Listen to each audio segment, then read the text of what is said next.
Which recommendations does Jesus give us? Why does Jesus use examples of the daily lives of the parents? How can we live the golden rule? All these questions and more answered during today's episode of Daily Reflections.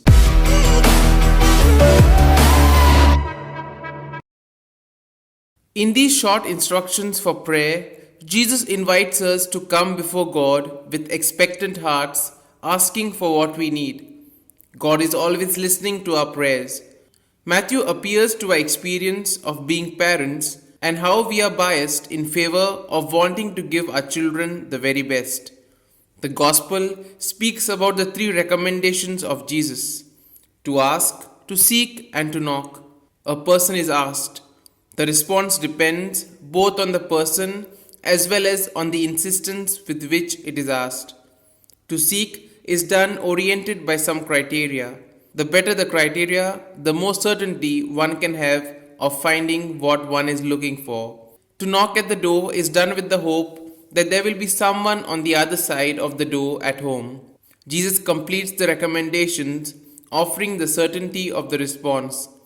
Ask and you shall receive, seek and you shall find, knock and it shall be opened. That means that when we ask God, He listens to our petition. When we seek God, He allows Himself to be found. When we knock on the door of God's house, He opens the door for us. We then see the question of Jesus to the people. Jesus asks if anyone would hand his son a stone when he asks for bread. Here appears the simple and direct way which Jesus has for teaching the people the things of God. Speaking to the parents, He connects Himself to the daily experience. Between the lines of the question, one can guess the response of the people who yelled out no, because nobody gives a stone to a son who asks for bread. There is no father and no mother who would give a snake to the son when he asks for a fish. Jesus calls us evil to stress the certainty of being listened to by God when we ask Him for something. And this because if we who are not saints know how to give good things to our children, how much more the Father in heaven. This comparison has as its objective to take away from our heart any doubt concerning the prayer addressed to God with trust.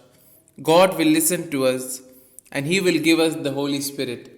We then see the golden rule: treat others as you would like them to treat you. This is the summary of all the Old Testament of the law and the prophets. And this is the summary of everything which God wants to tell us, the summary of all the teaching of Jesus. This golden rule is not found only in the teaching of Jesus, but also in one way or the other in all religions.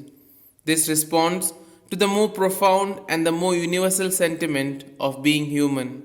In the very act of praying, we receive something from God. As we open our hearts to God in prayer, God's hands are open to give us good gifts. We leave a time of prayer with an increase of faith, hope, and love, which is the consolation of God. Here are some points for a personal reflection. Do I share with God all that I am living, my struggles and my joys, and the concrete situations for which I need His help? How do you live the golden rule? Do I hear an invitation to a deeper trust in God who has my welfare at heart? These points can be of great help to reflect on today's gospel. And if you like the reflection, do like and share the good news of the Lord. Do subscribe to the channel if you have not already subscribed, as it would mean a lot to us. Have a good day. Amen.